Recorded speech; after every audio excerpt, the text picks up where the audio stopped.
Good morning friends, आशा करता हूँ कि आप लोग बहुत ही अच्छे होंगे। आज हम लोग शुरू करेंगे फिजिक्स के ही एक न्यू टॉपिक को, जिसका नाम होगा गोलीय दर्पण। गोलीय दर्पण यानी स्फेरिकल मिरर। स्फेरिकल मिरर जानने से पहले हम लोग कुछ थोड़ी सी बात कर लेते हैं प्रतिबिंब यानी इमेज के बारे में। प्रतिबिंब आखिर कहते किसको है? सबसे पहले हम लोग देखेंगे प्रतिबिंब।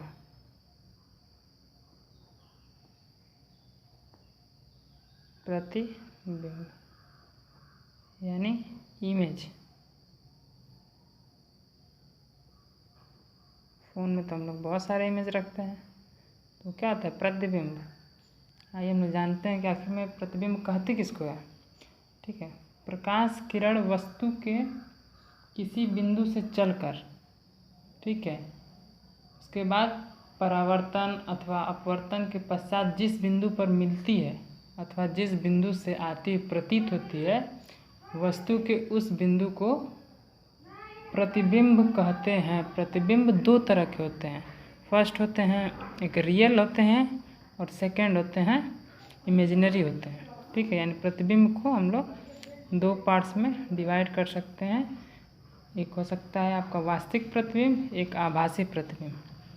यानी एक वास्तविक प्रतिबिंब यानी रियल इमेज प्रतिबिंब, और नेक्स्ट हो जाएगा आपका आभासी प्रतिबिंब। आभासी प्रतिबिंब यानी इमेजिनरी हो जाएगा प्रतिबिंब। ठीक है, अब इसमें हम लोग देख लेते हैं कि आखिर ये वास्तविक और आभासी में क्या अंतर है।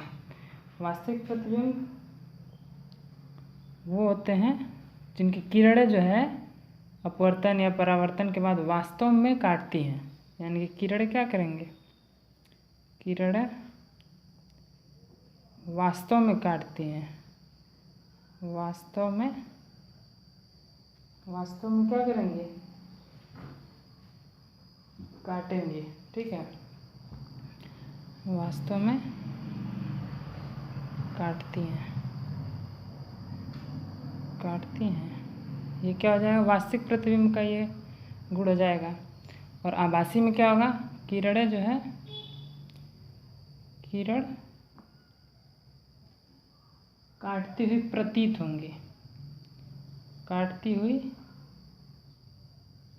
होंगी, यानी कि हमको केवल इसका आभास होगा, वास्तव में काटेंगी नहीं।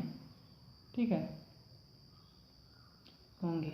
और नेक्स्ट इसमें होगा आपका कि वास्तविक प्रतिबिंबों को पर्दे पर प्राप्त किया जा सकता है। यानी इसको पर्दे पर प्राप्त किया जा सकता है,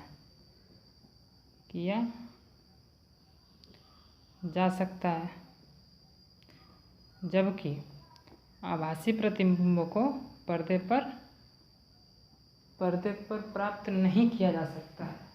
ठीक है, पर्दे पर प्राप्त नहीं किया जा सकता।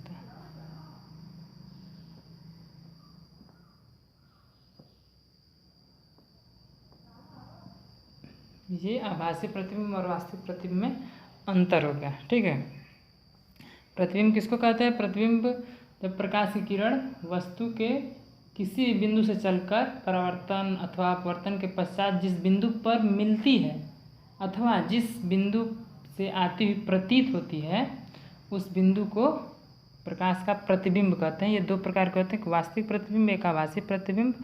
वास्तविक में किरण वास्तव में काटती है, जबकि आभासी में वास्तव में नहीं काटती है। वास्तविक प्रतिबिंबों को पर्दे पर प्राप्त किया जा सकता है, जबकि आभासी प्रतिबिंबों को पर्दे पर प्राप्त नहीं किया जा सकता है। ठीक है, अब देखते हैं हम लोग स्फेरिकल मिरर। आखिर में स्फेरिकल मिरर किसे कहते हैं? ठीक है, जो कि गोलीय दर्पण, हिंदी में हम लोग क्या बोलेंगे उसको, गोलीय दर्पण। स्फेरिकल मिरर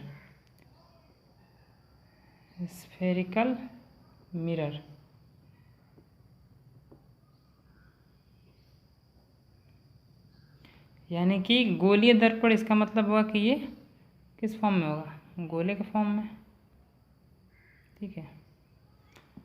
अब इस गोले को हम लोग दो पार्ट में, इक्वल पार्ट में डिवाइड कर लेते हैं, ठीक है। तो एक पार्ट में हम लोग का कैसा होगा, ऐसा, ठीक है, इसी गोले का। इसी से अगर और इसका अगला वाला हिस्सा काट दें तो वो कैसा होगा, वो इधर कर देते हैं हम लोग, ठीक है। इसी सर्किल यानी इसी स्फेयरिकल जो है मिरर मेरा, उसी को हमने दो इक्वल पार्ट में डिवाइड कर दिया है बीच से। तो आधा पार्ट जो है ये हो जाएगा और आधा ये, ठीक है। इसके बाहरी हिस्से को हम लोग कलर कर देते हैं लाल फास्फोरस से, ठीक है। इसके भीतरी हिस्से को हम लोग पेंट कर देते हैं, पॉलिश कर देते हैं, ठीक है। इसमें जब प्रकाश की किरण इधर से तो आएगी नहीं, प्रकाश की किरण को हमेशा याद रखिएगा, प्रकाश की किरण को हमेशा किधर से डालते हैं, बाईं तरफ से, यानी लेफ्ट साइड से, ठीक है। तो लेफ्ट साइड इधर हो गया, इस साइड से किरण को डालेंगे तो ये साइड जो हमारा क्या है, कलर है, ठीक है। तो प्रकाश जब इधर से पड़ेगी तो परावर्तन इसी तल से होगा, ठीक है, इधर किरण जाएगी नहीं।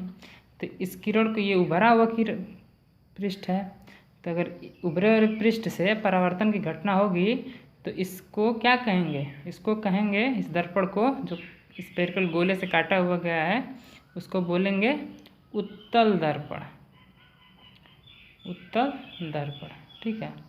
नेक्स्ट जो आपका होगा, इसको इंग्लिश में बोलते हैं कॉन्वेक्स, कॉन्वेक्स मिरर, ठीक। और ये जो जिसके अंदर से दबे हुए तल से परावर्तन होगा, ये दबे हुए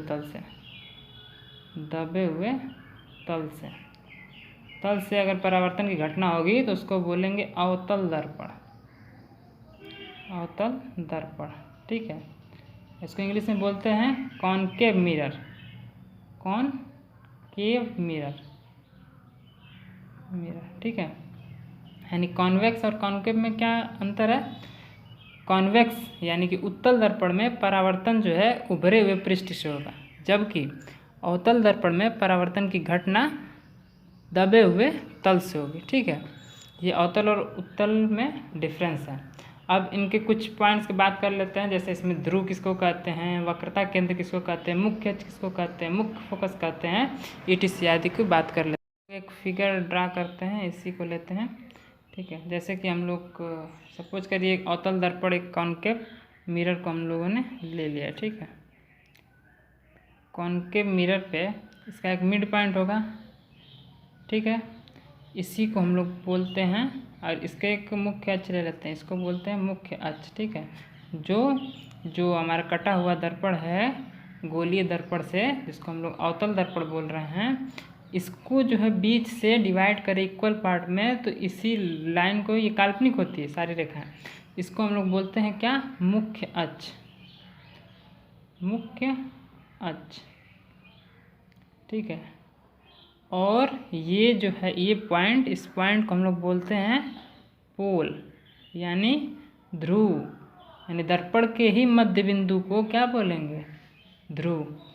जबकि अब इधर से आएंगे तो यहाँ पे जो हम लोग ने गोलीय दर्पण काटा था इसका कहीं सेंटर होगा, तो इसी सेंटर को जो हम लोग क्या बोलते हैं, वक्रता केंद्र, यानी कि सेंटर ऑफ कर्वेचर, ये है आपका वक्रता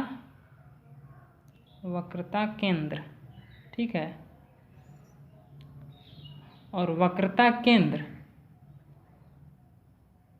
केंद्र व ध्रुव, ये पोल है, या फिर वक्रता केंद्र, इसी को मिलाने रेखा को हम लोग क्या कहते हैं, मुख्य अक्ष। मुख्य अक्ष कौन हो गया, जब डिफिनीशन पूछेगा कि मुख्य अक्ष को परिभाषित कीजिए, तो ये एग्जाम में तो नहीं पूछता, लेकिन आपको जानना चाहिए। मुख्य अक्ष को अगर परिभाषित करने के लिए बोलेगा तो आप सीधा सीधा लिख सकते हैं, वक्रता केंद्र और पोल को मिलाने वाली रेखा को क्या कहते हैं, मुख्य अक्ष, यानी ध्रुव और वक्रता केंद्र को मिलाने वाली रेखा को मुख्य अक्ष बोलते हैं। दर्पण के मध्य बिंदु को पोल बोलते हैं, ठीक है। जबकि गोले की त्रिज्या को ही क्या बोलते हैं, ये गोले की त्रिज्या यहाँ से हो गई होती है, तो इसी गोले की त्रिज्या को हम लोग क्या बोलते हैं, वक्रता केंद्र, ठीक है। अब आता है आपकी बात, मुख्य फोकस किसको कहते हैं, ठीक है।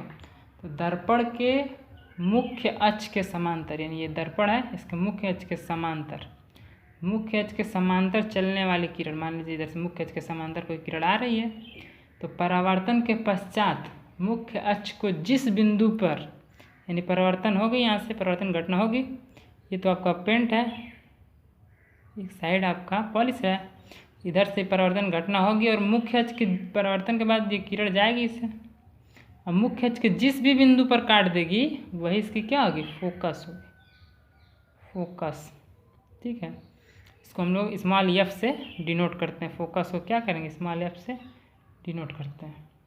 मुख्य अक्ष के जिस बिंदु पर काटती है अथवा काटती हुई प्रतीत भी होगी अगर, उसको क्या कहेंगे, दर्पण का मुख्य फोकस। और अवतल दर्पण में, ये अवतल दर्पण था आपका, तो इसमें जो है मुख्य अक्ष किधर होगा, दर्पण के बाईं तरफ होगा, यानी इधर बाईं साइड में हो जाएगा। अगर वही हम लोग अवतल दर्पण छोड़कर उत्तल दर्पण अगर ले लें, उत्तल दर्पण में क्या होगा, परावर्तन किस पृष्ठ से होगा, उभरे हुए तल से होगा। तो जब परावर्तन घटना होगी तो इसके लिए जो है, इसका जो है मुख्य अक्ष जो है, अरे मुख्य, सॉरी बोल रहा हूँ कि फोकस, मुख्य फोकस जो है वो कहाँ होगा, राइट साइड में होगा। ठीक है, ये इधर से परावर्तित हो जाएगी किरण, इसको पीछे जाएगी काल्पनिक ये रेखा, ऐसे तो परावर्तन घटना होगी उत्तल दर्पण में, तो इधर चली जाएगी। जब इसको हम लोग पीछे बढ़ाएंगे तो जिस भी बिंदु पर काटेगी मुख्य अक्ष के, तो वो क्या हो जाएगी, ये इसका फोकस हो जाएगा। तो ये भी ध्यान रखिएगा कि अवतल दर्पण में जो है फोकस जो है बाईं तरफ, जबकि उत्तल दर्पण में फोकस जो है दाहिने तरफ होती है। ठीक है, अब बात कर लेते हैं हम लोग फोकस दूरी किसको कहते हैं। दर्पण के ध्रुव, दर्पण के ध्रुव तथा मुख्य फोकस, मुख्य फोकस ये हो गया और दर्पण का ध्रुव ये हो गया। मुख्य फोकस और दर्पण के ध्रुव के बीच की दूरी को, यानी इतनी ये डिस्टेंस जो है, ये वाली डिस्टेंस और ये वाले डिस्टेंस को, ये हम लोग, ये वाले डिस्टेंस को हम लोग क्या बोलेंगे, इस डिस्टेंस को बोलते हैं फोकस दूरी, यानी फोकल लेंथ,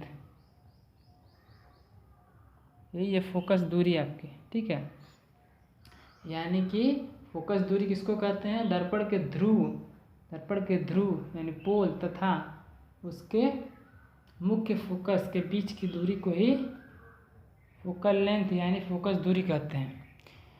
अब कुछ बातों को हम लोग नोट कर लेंगे, नोट में करके कुछ बातों को हम लोग क्या करते हैं, नोट कर लेते हैं, जो कि एग्ज़ाम की दृष्टि से भी और आपको पढ़ने की दृष्टि से इम्पॉर्टेंट है।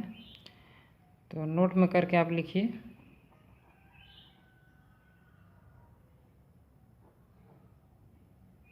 नोट कर लीजिए।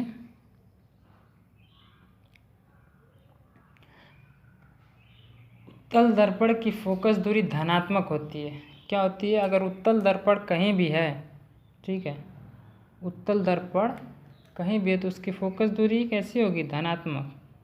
उत्तल दर्पण की फोकस दूरी हमेशा क्या होती है, धनात्मक होती है। तो इसका उल्टा क्या होगा, अवतल दर्पण में क्या हो जाएगा, अवतल दर्पण की फोकस दूरी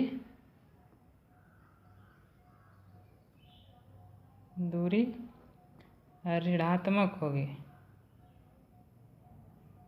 हमेशा। ठीक है, और फोकस दूरी का फार्मूला क्या होता है, फोकस दूरी का फार्मूला F बराबर R/2, जहाँ F क्या है, आपका फोकस दूरी है यानी फोकल लेंथ, और R आपकी रेडियस है, त्रिज्या है, यानी वक्रता त्रिज्या इसको बोलेंगे, जब वक्र से लिया गया है तो इसको वक्रता त्रिज्या बोलेंगे, /2। ये होता है आपकी फोकस का फार्मूला। ठीक है, अब प्रतिबिंब हमेशा जो है, वास्तविक प्रतिबिंब कहीं भी लिखा है तो वास्तविक प्रतिबिंब का मतलब होता है, वास्तविक प्रतिबिंब हमेशा कैसा बनता है, वास्तविक प्रतिबिंब हमेशा उल्टा बनता है, जबकि आभासी प्रतिबिंब होगा तो वो कैसा बनेगा, आभासी प्रतिबिंब हमेशा सीधा बनता है, याद रखिएगा, वास्तविक प्रतिबिंब उल्टा जबकि आभासी प्रतिबिंब हमेशा सीधा बनता है। ठीक है, कभी भी लिखा रहे वक्रता बढ़ाने पर वस्तु की वक्रता त्रिज्या घट जाती है, तो इससे कन्फ्यूजन न होइएगा। वक्रता बढ़ाने पर वस्तु की वक्रता त्रिज्या घट जाती है और वक्रता त्रिज्या घटाने पर उसकी फोकस दूरी भी घटेगी। यानी कि देख लीजिए, जैसे कहीं लिखा है अगर आपके बुक में कि वक्रता बढ़ाने पर वस्तु की वक्रता त्रिज्या घटती है, तो आप कन्फ्यूजन मत होइएगा, क्योंकि जैसे कोई भी वस्तु जितनी जो है वक्री होगी, ये वक्र है, इसका सेंटर होगा, तो ये इसकी वक्रता त्रिज्या है। तो जितना ज़्यादा वक्र है उतना इससे पास है।